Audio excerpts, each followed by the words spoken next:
The Gobi Desert sometimes seems endless.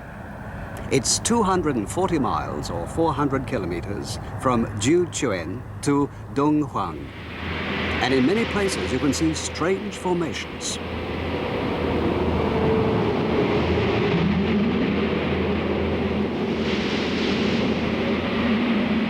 Near Bulongji, it was especially strange. Winds of 90 miles per hour or 40 or 50 meters per second are not at all unusual here.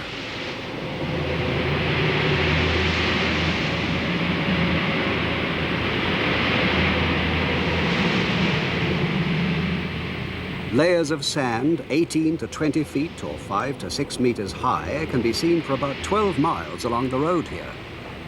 Many peoples have fought for the possession of Dunhuang, and these strange formations remind one of ancient battles.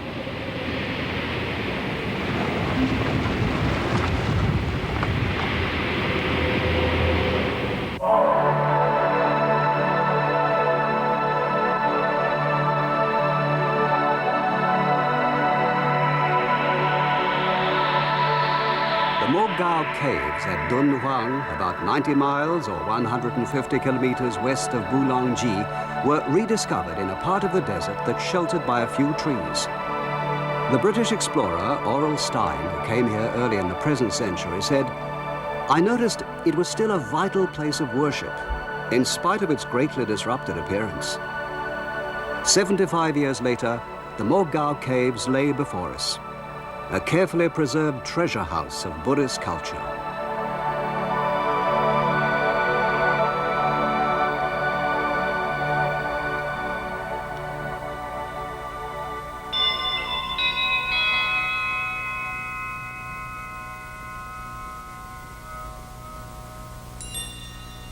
We first visited cave number 17, where Stein discovered an extraordinary number of precious historical objects, a collection that amazed the academic world. Because of this, Dunhuang has been studied by scholars from all over the world.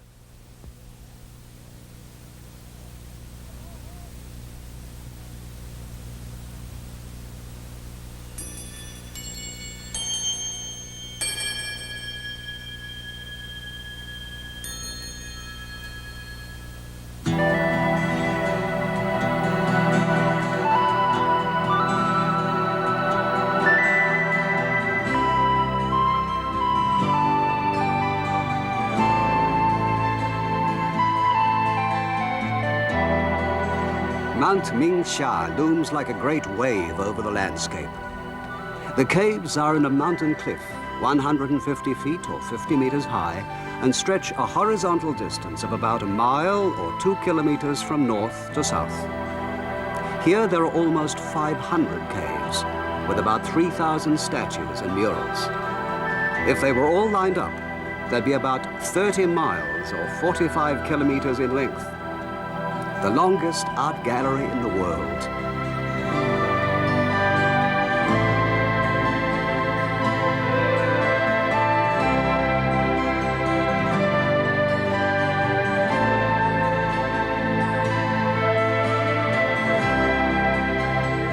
Reflecting the mouths of the caves, the Dachuan River passes below, with the Sanwei Mountains on the opposite bank.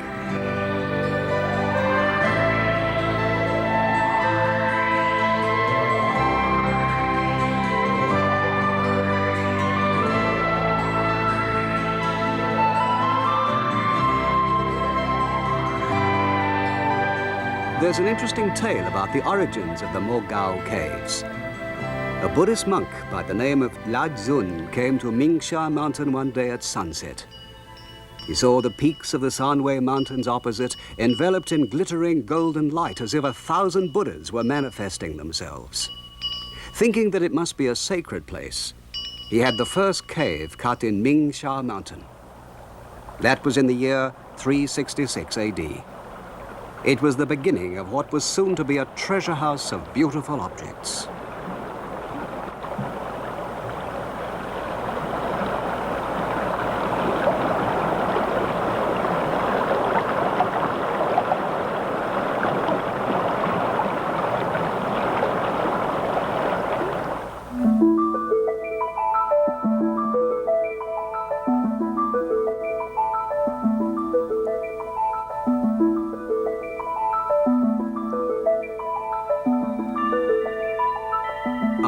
caves that can be visited today, the oldest is number 275, which was built in the 5th century AD.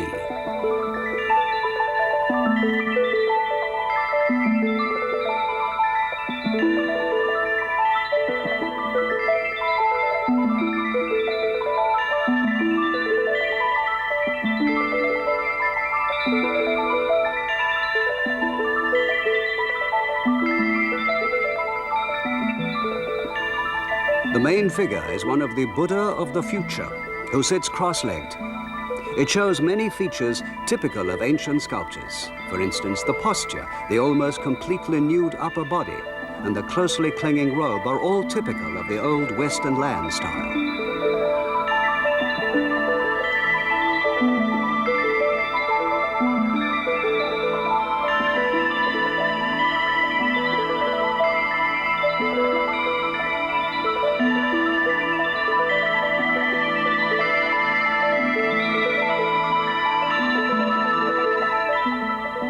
The green fringed robe over his arms even shows Greek influence. This mixed style is typical of the period.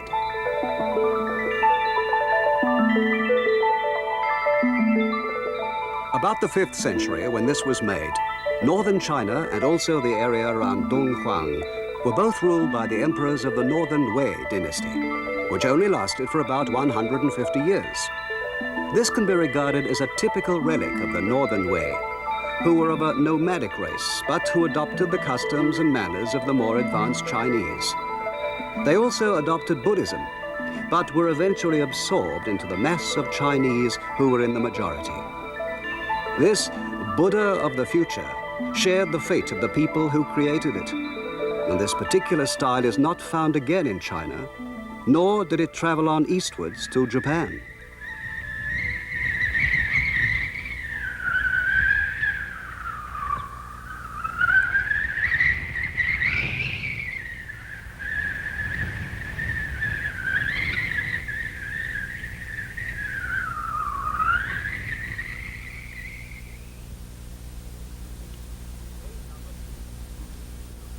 Cave number 285 was built about 100 years later, during the Southern Wei period. The alcoves, which were designed for Zen Buddhist meditation, are in the same style as the Bihar caves in India.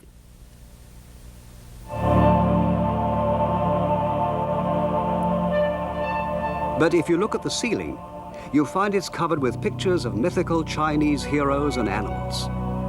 At the four corners lie guardian beasts, glaring out of the evil world.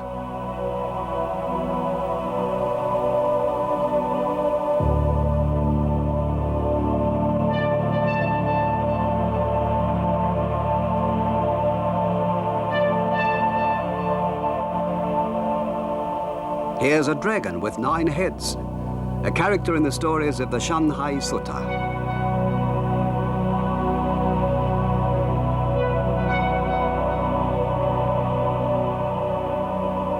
Here's a legendary Chinese emperor, Fu Xi, and his empress Nuwa. The Indian world of Buddhism is surrounded with characters from Chinese stories.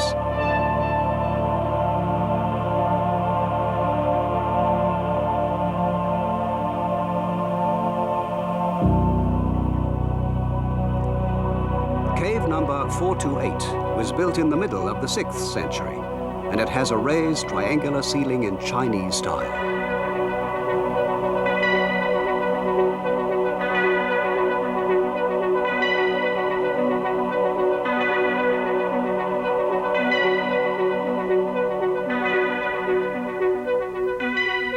But the pillar in the middle of the cave is like those in the Tao Miao cave in India. This mixture of Indian and Chinese elements is typical of the early Dunhuang style.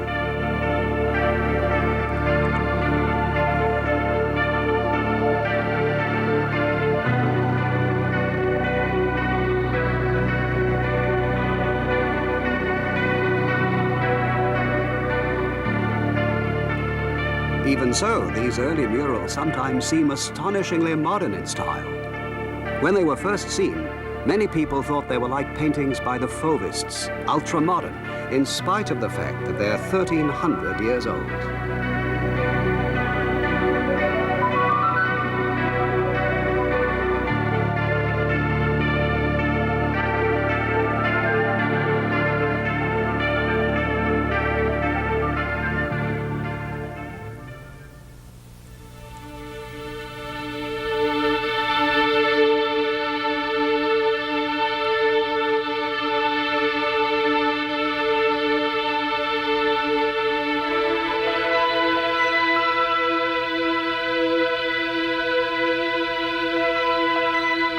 But one solution to this mystery was found in cave number 263.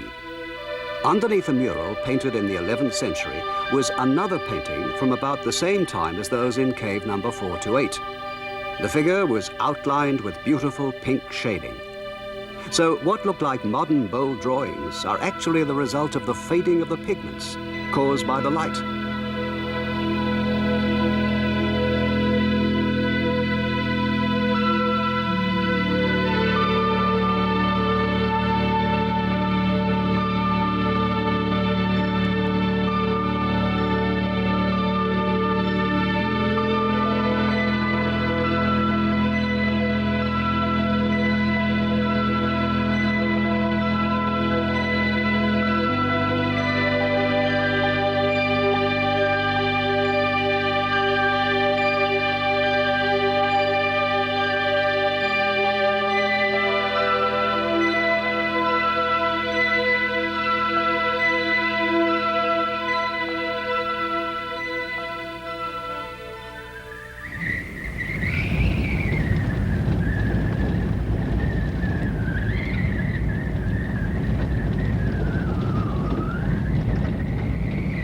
The road continues through the Gobi Desert to Yumenguan, about 60 miles or 100 kilometers northeast of Dunhuang.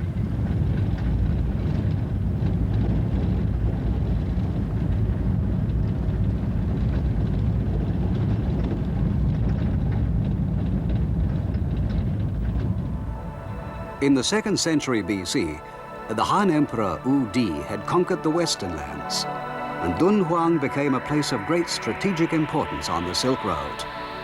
Yumenguan was a frontier area. Since those days, many other peoples have invaded this area, and many other Chinese dynasties have fought to retain it.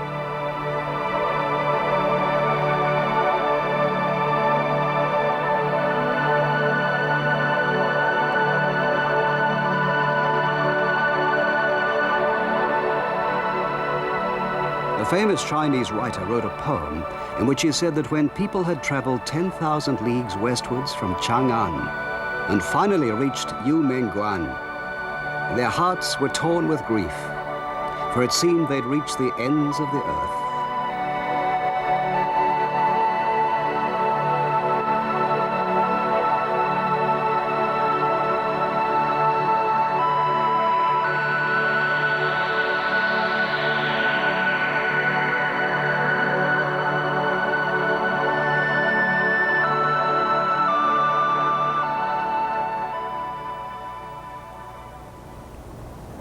Here's a part of the Great Wall that was built in Han days, still standing. Smoke signals were often used to announce the arrival of an enemy. These signals would be passed on from one signal tower to the next until they finally reached Chang'an, about 1,200 miles or 2,000 kilometers away. The message would only take about half a day.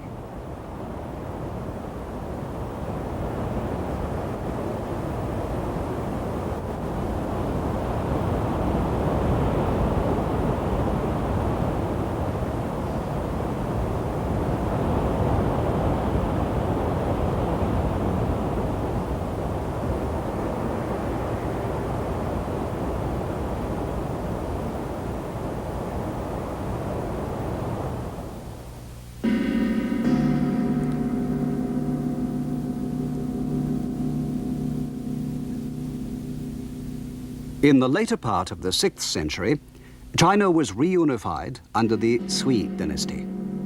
The Sui dynasty was a very short one and only lasted just over 30 years. But in that time, Buddhism spread far, and more than 100 new caves were built at Dunhuang. The Sui cave builders seem to have been very fond of the triple image of the historical Buddha. The power and prestige of a dynasty that could reunite China and make converts to a new foreign religion is obvious in the lines of these statues.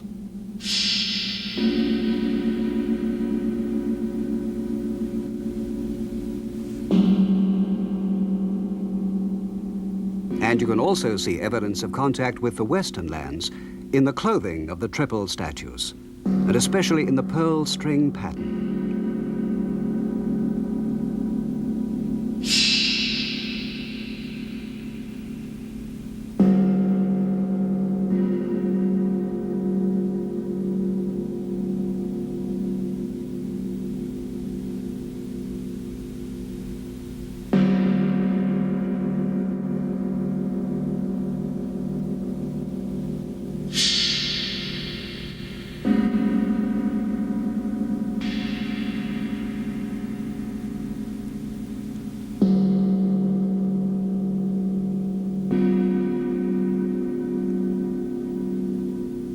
The Sui dynasty was short, but it foreshadowed the glories of the great Tang dynasty that would come next.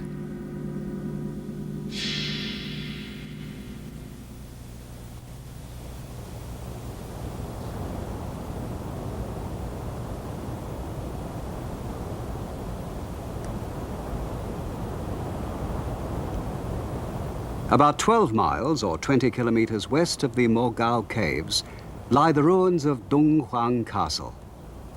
Dunhuang was called Shazhou in those days and was filled with temples, with this castle at the center. It had a population of 16,000, and 1,000 of these were priests. The center of the modern city of Dunhuang lies about 2 miles or 3 kilometers east of the castle ruins.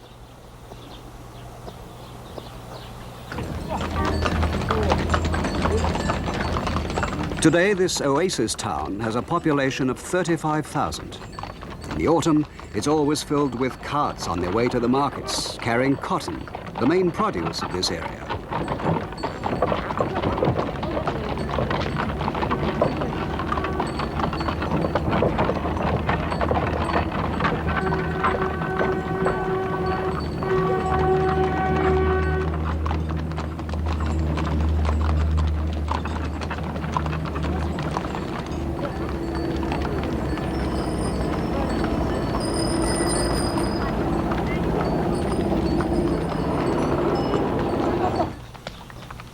In the days when Dunhuang was a fort on the Silk Road, you could have seen people of many races with carts piled high with silk for sale.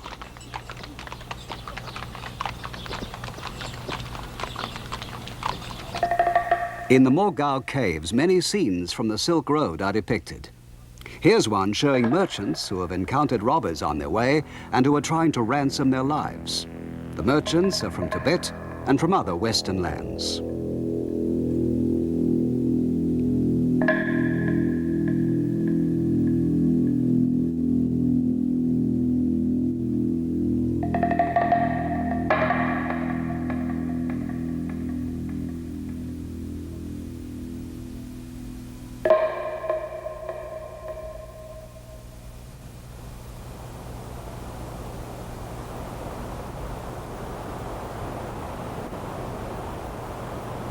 Travel on the Silk Road certainly had its dangers. And when traveling across the wide desert, there were 2 absolute necessities: water and salt.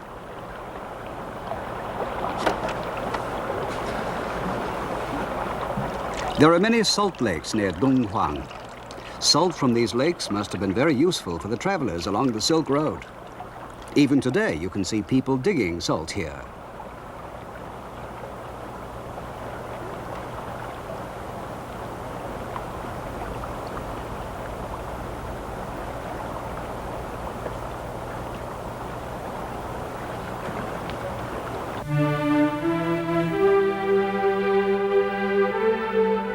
This oasis is called Yue Ya Juan, and it lies in the foothills of Mingsha Mountain. Many worshippers used to pass through here on their way to the Mogao Caves.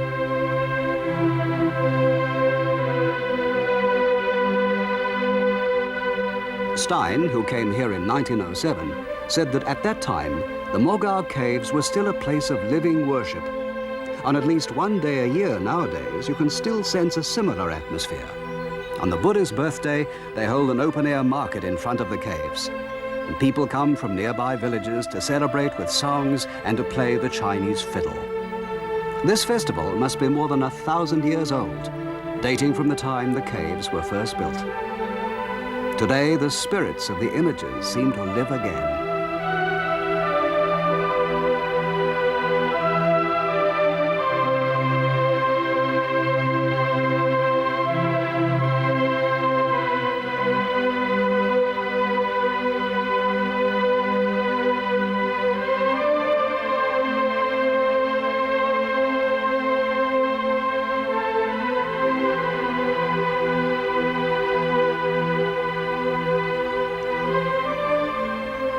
The Tang dynasty prospered partly because of the trade which came along the Silk Road.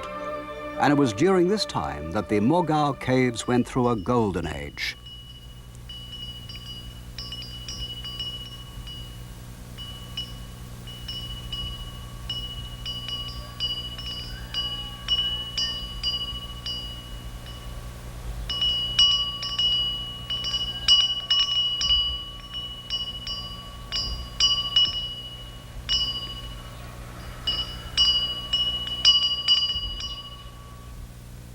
The most popular Buddhist style of those days was a group of 7 figures, with the historical Buddha in the center. He is flanked by Kasho and Aman, his most important disciples, and by 4 other figures, whose images express graphically the human emotions of pain, happiness, and peace.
Cave number 45 is full of richly decorated figures, masterpieces of Tang art.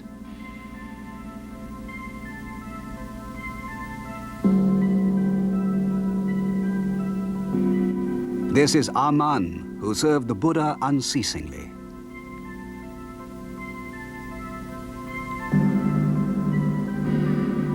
This is Kasho, symbolic of thought and the human will. And this is Tenno, who expelled evil spirits. For China, the Tang dynasty was a great renaissance, and the great sculpture of this period was the inspiration for early Japanese Buddhist art.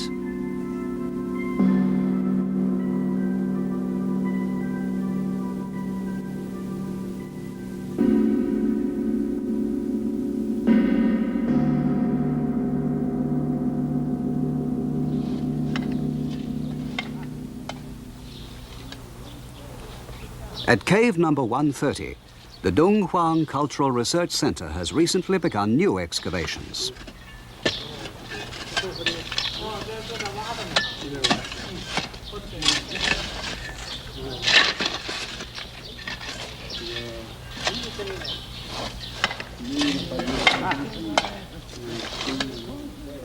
They found tiles decorated with designs of plants and flowers, which formed the original floor below the level of the ground.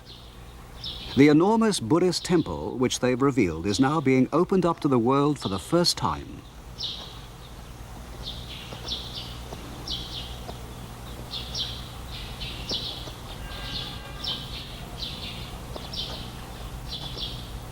If you stand on the excavated floor, about 10 feet or 3 meters below ground level, the caves appear far more lofty and impressive.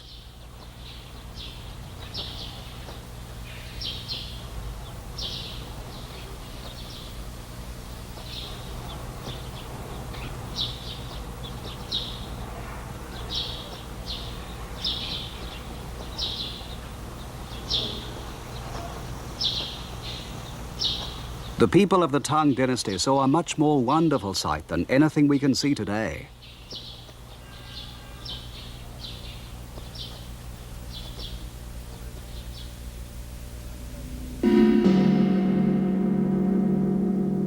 When we look up to the great Buddha of the future from this level, it gives us a powerful feeling of awe and majesty. The great Buddha is more than 70 feet or 26 meters high.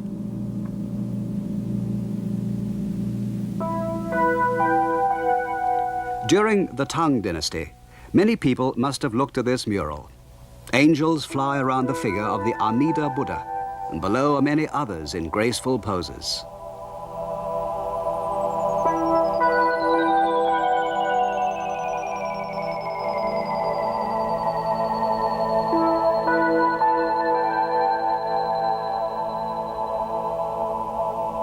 As the people sat listening to the chanting of the priests, it must have been easy to forget the cares of the real world for a moment. For this was the paradise of the Pure Land.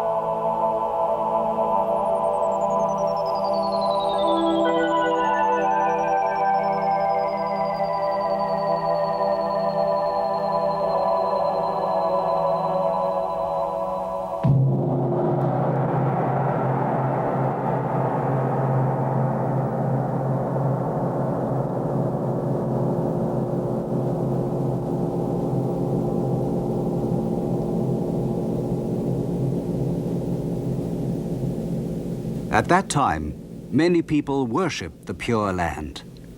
About 200 of the murals at Dunhuang, or about a quarter of the total, are pictures of the Pure Land of the Western Paradise.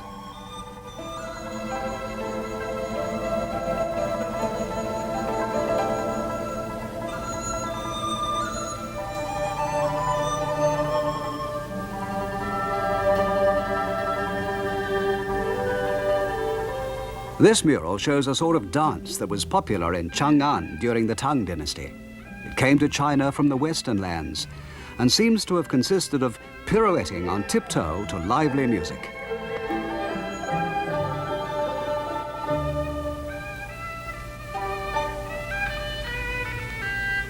There are many contemporary poems about this dance. One of them goes something like this.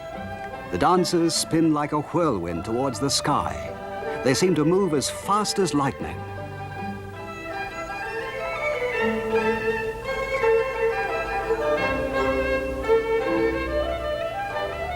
Today, the dance is stilled, but its shadow has been preserved on the walls of a cave.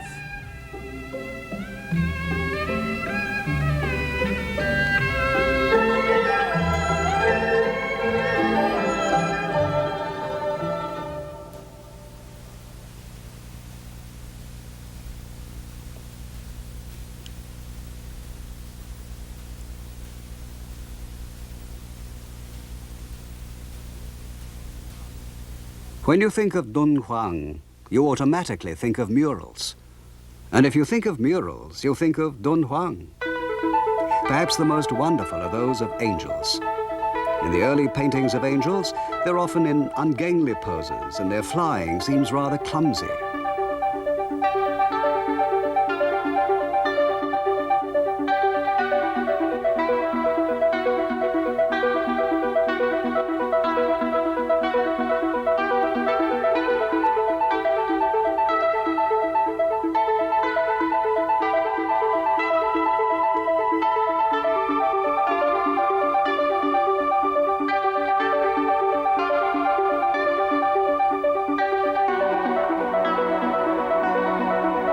But in the later paintings of the Tang Dynasty, everything is different. Their robes flutter in the breeze, and they seem to be soaring lightly in typically Chinese clouds, symbols of good luck. In this way, the idea of angels, which came originally from the far west, became typically Chinese.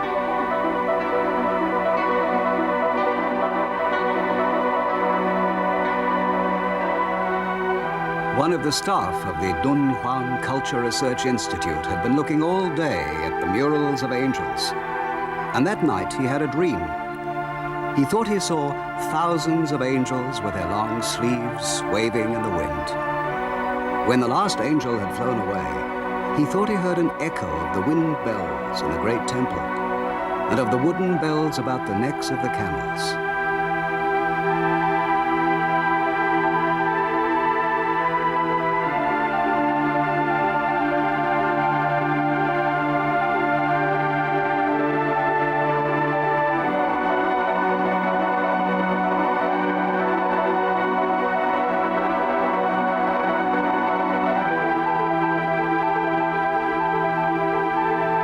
He described his dream most movingly.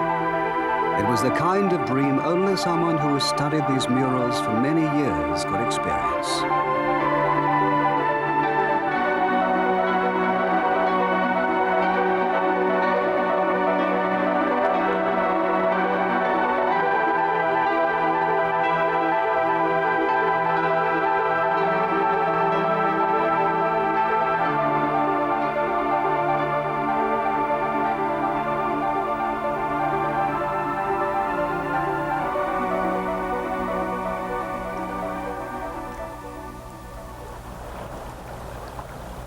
What kind of people were involved in creating the beauty of Dunhuang?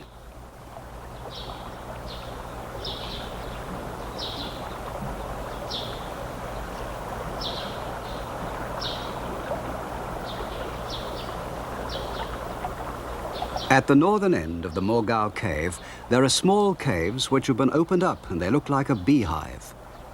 After the communist liberation, unglazed plates and paints were discovered here, and there was even bedding in the cave.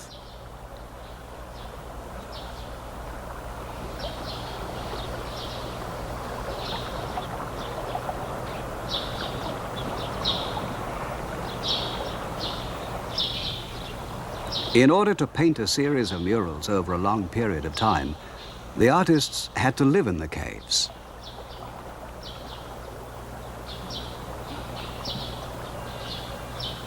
The place where the artists lived was only 4 meters square, and it had to contain such things as a bed, a table, and a brazier.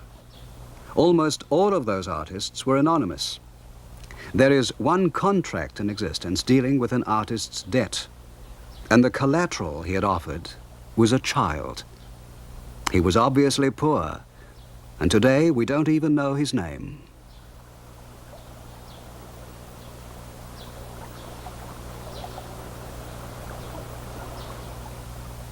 Here are lead-based paints more than 1,000 years old, but they still preserve their colors.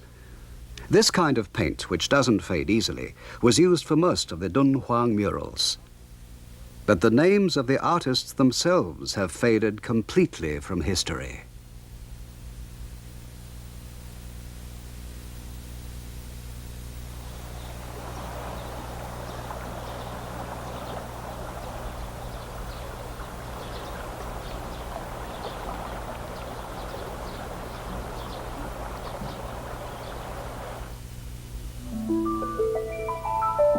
This is a painting of the Tree of Life in cave number 57.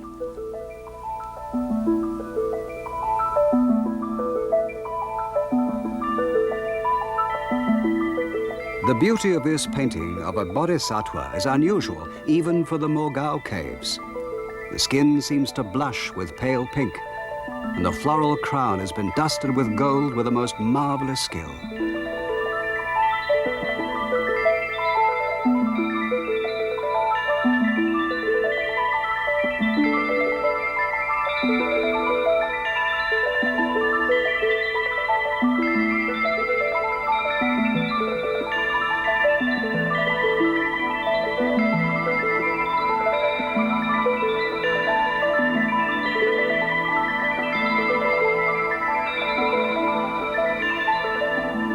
But some of the paintings are quite simple.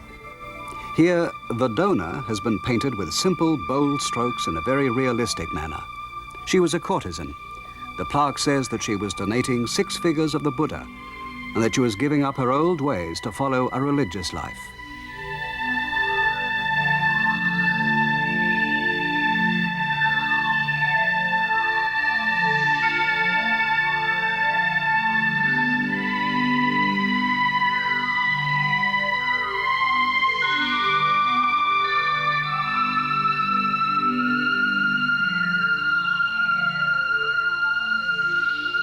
In this tiny cave, only 10 feet square or 3 meters square, we see a slice of life from Dunhuang in its Tang heyday.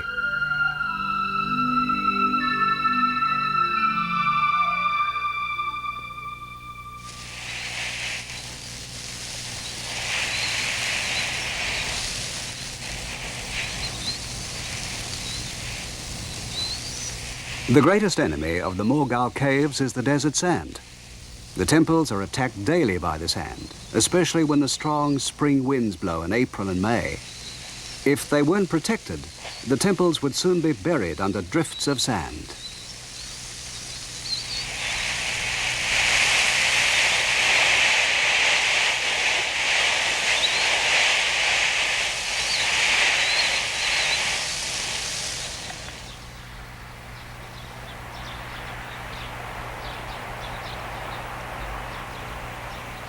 Starting in 1963, 4 years were spent in serious restoration, and the army built concrete walls to protect the caves from the sand. In order to keep a natural look, the walls were finished with sand from the desert.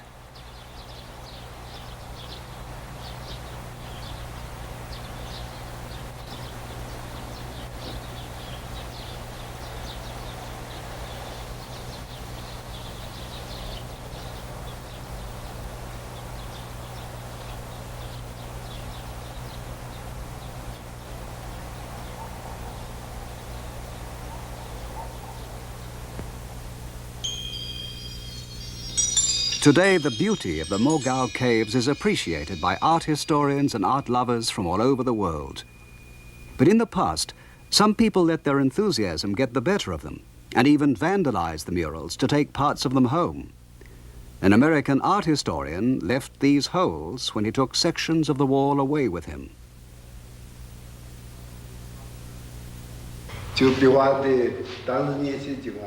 First, they painted the surface of the wall with strong glue. Then they pressed a cloth against the glue. When the cloth was pulled away, most of the painting came off with it. Then they put plaster of Paris on the back of the painting and transferred it to the plaster surface. But as you can see, this process was far from perfect, and some of the paint was left behind. Two of the bodhisattvas from this wall were taken away like this.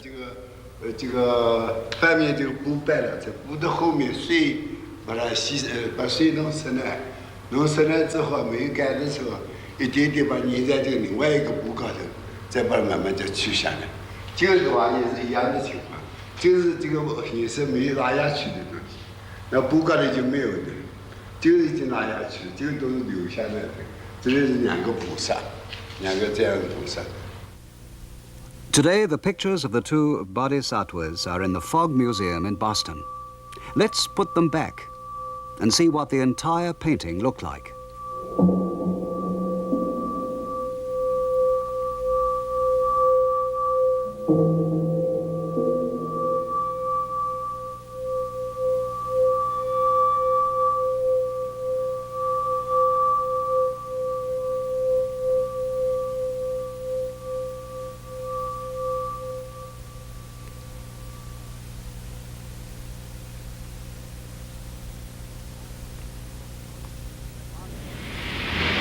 The Tang dynasty brought a golden age to the Mogao Caves, but eventually the dynasty collapsed. And this part of the country again became the scene of battles between various tribes.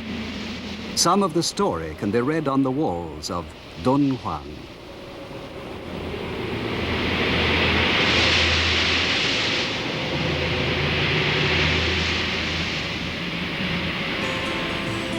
At the end of the 8th century, Dunhuang was ruled by a king from Tibet.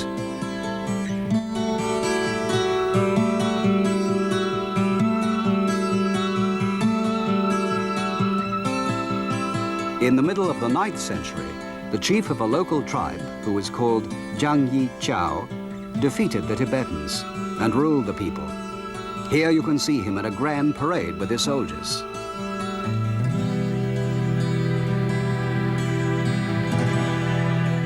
You can see the king of He Tien wearing his famous Kunlun jewel. He came from an area to the south of the Taklamakan Desert, and his influence was felt as far as Dunhuang.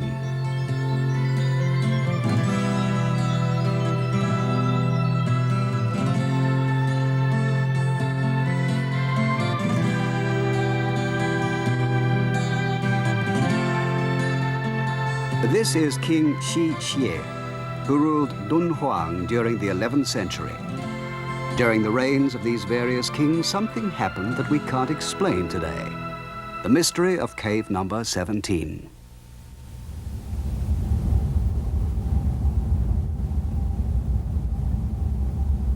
There are actually two mysteries connected with this cave. The first is why such a tiny cave, only 10 feet square, or 3 meters, should have been built near the entrance to the larger cave, which is today number 16. The key to this mystery can be found in this statue of a chief priest called Hong Bian. He helped Zhang Yi Chao regain the rule of Dunhuang from the Tibetans in the 9th century. The small cave was built in honor of Hong Bian.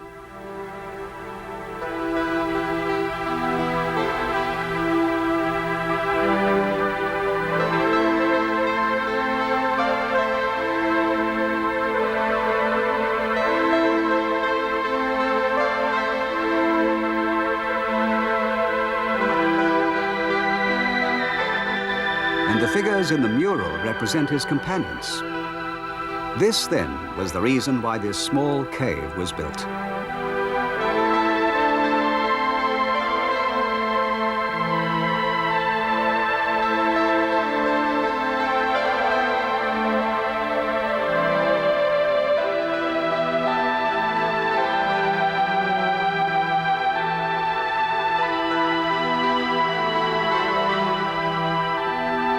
But when it was discovered, it was full of an enormous number of documents and paintings that attracted the attention of the entire academic world. Why were they put into the cave and then sealed up?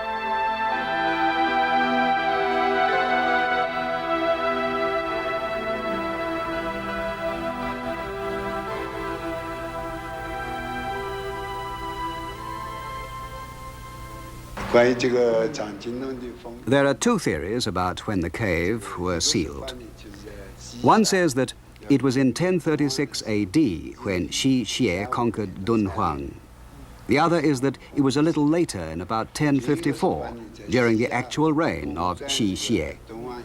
The people who hold the second theory say that Shi Xie respected Buddhism, so there would have been no reason to hide the books and paintings before he conquered the country.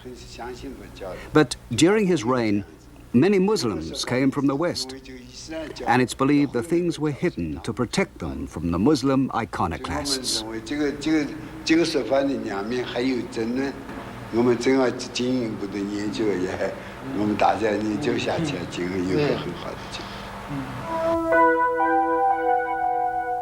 Perhaps we shall never know. But this mural is at least witness to the fact that Dunhuang was an important point for cultural exchange on the Silk Road. For the beautiful woman under the tree was a goddess from the Western lands, a goddess of fruitfulness. In Persia, she was pictured as Anahita, who stood under the grapevines.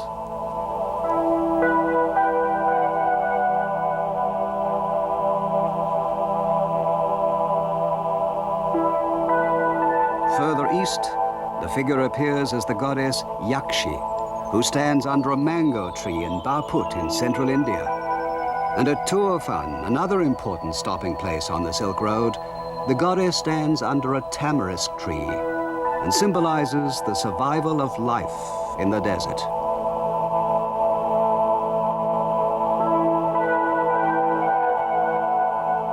Still further east, in Chang'an itself, we can see a beautiful woman under a tree painted on the tombs of members of the imperial family. And finally, still further east, we can see her again, this time on a screen preserved in Japan, in the famous Shoso-in Imperial Treasure House. Even today, the Mogoa caves can still reveal the story of how the Silk Road brought about this great cultural interchange.